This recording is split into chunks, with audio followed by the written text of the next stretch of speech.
सालनी आपका अपने YouTube channel के आर्ट इंस्टीट्यूट के रस की पार्ट 2 एपिसोड में आपका स्वागत करती हूँ। आज हम पार्ट 2 में बात करेंगे रसों को उदाहरण के माध्यम से कैसे हम समझते हैं। पार्ट 1 में हमने रसों के प्रकार को बताया है एक कविता के माध्यम से, और इसमें हम रसों को एक उदाहरण के माध्यम से समझते हैं। तो हम बात कर रहे हैं श्रृंगार रस की। श्रृंगार रस बच्चों क्या होता है? जहाँ पे विभाव, अनुभाव और संचारी भाव के संयोग से रति नामक अस्थायी भाव रस रूप में परिणित हो जाता है, वहाँ पे श्रृंगार रस होता है। श्रृंगार रस के बच्चों दो भाग है, एक होता है संभोग श्रृंगार, दूसरा होता है वियोग श्रृंगार। तो संभोग श्रृंगार बच्चों वो श्रृंगार है जिसमें प्रेमी प्रेमिकाओं के मिलन का वर्णन होता है, वहाँ पे संभोग श्रृंगार होता है। एक उदाहरण के माध्यम से देखेंगे। राम के रूप निहारत जानकी कंगन के नग की परछाई, या तबे तुझी भूल गयो करते की रही पलटारत नाई। राम का रूप जो है जानकी कंगन की परछाइयों में देख रही है, उसको देखते देखते सब कुछ वो भूल जा रही है, अपनी निगाहें समुद्री से हटा नहीं रही है। या एक एग्जाम्पल और हम आपको बताते हैं। पिया प्यारे तिहारे निहारे बिना अखिया दुखिया नहीं मानत है, यह संग में लागे हडोले तदा बिन देखे न धीरज आनत है। तो बच्चों ये संभोग श्रृंगार का वर्णन है। यहाँ ये प्रेमी अपनी प्रेमिकाओं के मिलन का वर्णन कर रही है। नेक्स्ट हम इसका पढ़ते हैं बच्चों। नंबर 2 हमारा है इसका पाठ श्रृंगार रस का वियोग श्रृंगार। नंबर 2 हमारा है वियोग श्रृंगार। यहाँ पे प्रेमी प्रेमिकाओं को विछोह का वर्णन किया जाता है, विरह वेदना का वर्णन किया जाता है। एक प्रेमी अपने प्रेमिका से जब अलग होता है तो वियोग श्रृंगार होता है। जैसे जब रावण ने सीता माता को चुरा के ले गया तो उस समय राम जी ने ये वर्णन राम जी के द्वारा कही गई पंक्तियों से हम कर रहे हैं।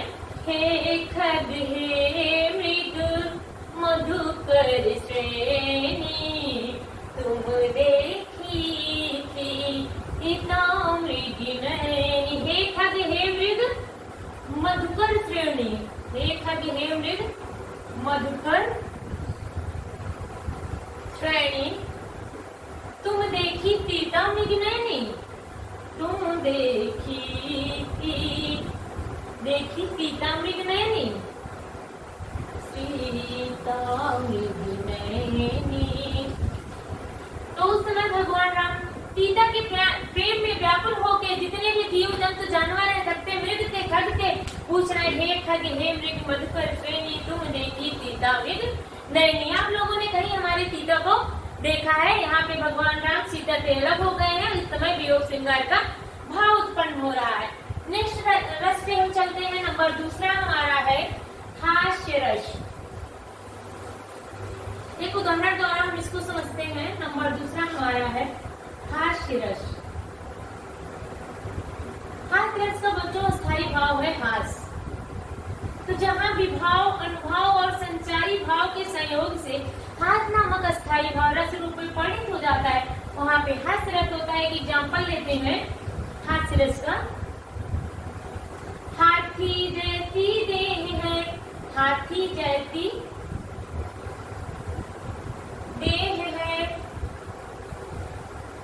गैडे जैसी खाल, गैडे जैसी खाल,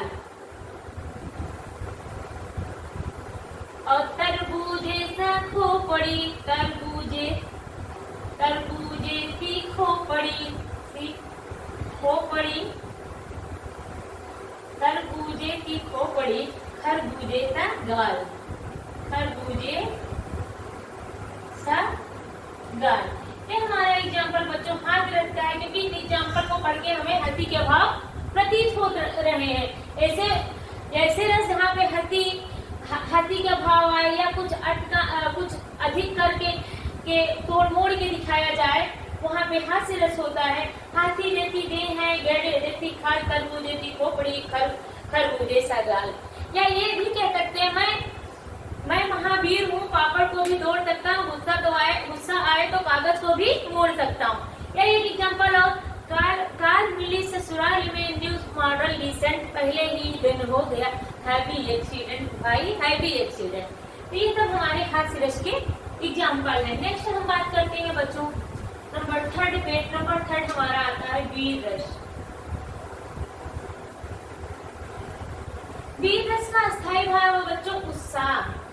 वीर रस का अस्थायी भाव क्या है? उत्साह। जहाँ वीरता का वर्णन किया जाए, जहाँ विभाव, अनुभाव एवं संचारी भाव के सहयोग से उत्साह नामक अस्थायी भाव रस रूप में परिणित होता है, उसे हम वीर रस कहते हैं। कि एग्जाम्पल देते हैं, चढ़चेतक पर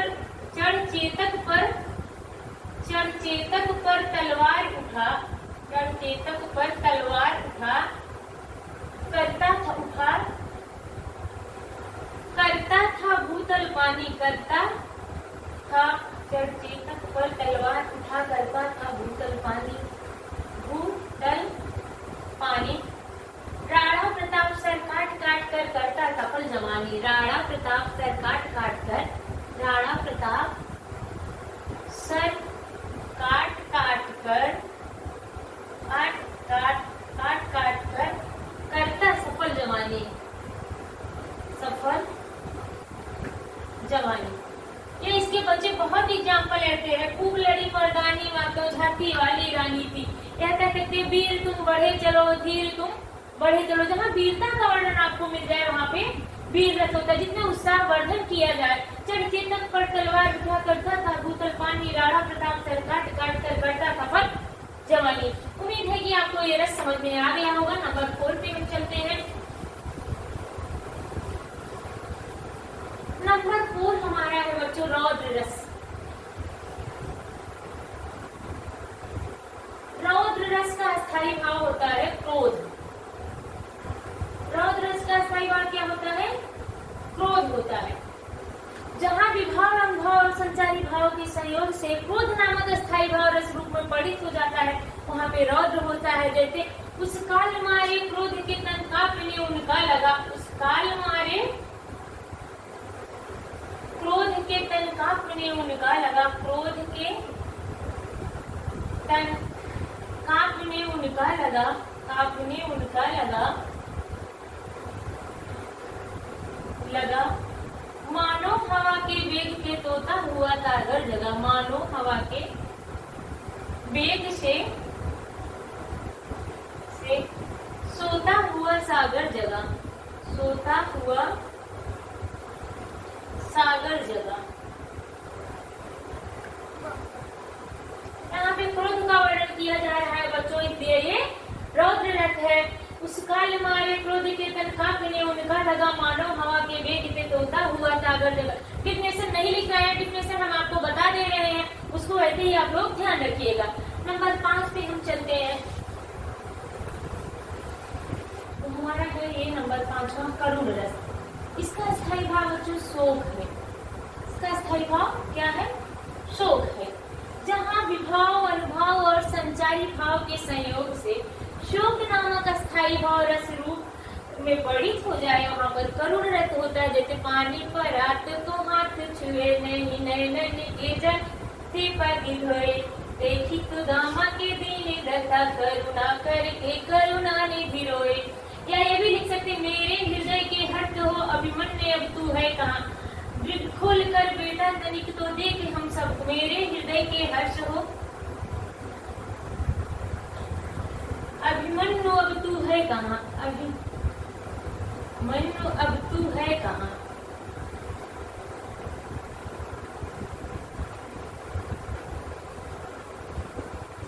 मेरे हृदय के हर्ष हो अभिमन्यु अब तू है कहाँ, दृढ़ खोल कर बेटा तनिक तो देख हम सबको यहाँ, दृढ़ खोल कर बेटा तनिक तो देख हम सबको यहाँ, बेटा तनिक तो देख हम सबको यहाँ, देख हम सबको यहाँ।